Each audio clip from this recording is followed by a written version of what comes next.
I met a real estate agent and I said, I want to buy a property. And he says, okay, let's go to the developer's building office. And the RM started explaining of how great his product is. He never made any comparison for me of why he should go there, why this property, and what is the investment cycle. And when is the exit time for me. He's not made any milestones. He did not even check what's my earnings capacity. And he was just busy in generating a lead and selling. He did not even bother in taking an appointment from me and not even giving me a presentation. And I found that even after 4 agents I met, 3 were a similar one. That is the sad truth of the market, yes. The other day, someone asked me a question on my Q&A, which I do on my Instagram on probably the weekends, that don't you think that the market is oversaturated now with agents? I said market How many agents are there? I think maybe 200 or 150,000? No, I think around registered, as far as I know, around 60 to 70,000. And of unregistered, I don't know. But what I answered to that question was, if that is the market too saturated, I said, the market isn't saturated. It's just that the market lacks professionalism. So there are very few agents that are professional. You could probably count them on your fingertips.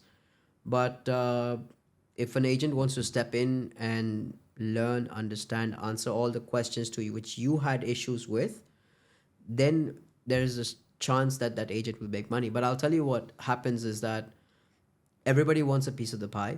And I don't say that it's wrong for anyone to want it. But I just thought that before approaching a client, I thought that there should be certain questionnaires one should 100%. ask. And should know what's my capacity, financial 100%. capacity, what is the contract obligation for me, and whether I'll be able to complete that, and whether I was ready to complete that. 100%. I don't disagree with you there. Yeah, so he just gave me that we have to pay this 24%. And that's when his job is over. And that was the saddest part, that how this relation will depart just once I pay 24%. And that's where I said, okay, let me ask you, how do you serve? That's the what client? I told you, right? So there's not a lot of brokers who want to become consultants because it requires a lot more work. But like I said earlier, I don't have to go out and scavenge every day. All the agents that probably you had to deal with are agents who have to go out every morning and scavenge a new client, right?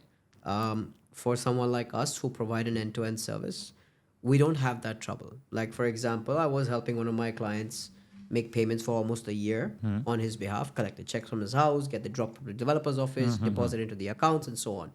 6 months later, he's like, what's the new launch going on right now? I want to buy something. He's a repeat client.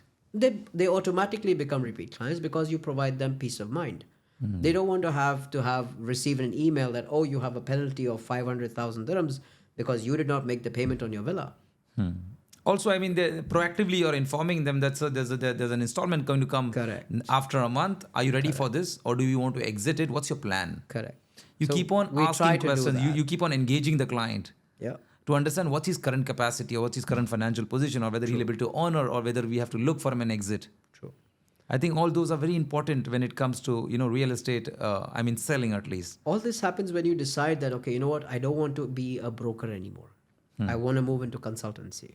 And that's what I have been doing for the past couple of years, and also pushing my team members to change the mindset and not be a broker anymore. If a client comes and tells you, I want to buy this, figure out whether that will work for him or not, and also figure out whether that product is good to recommend to begin with. Correct. Because if he burns his hands once, he's not giving you his other hand.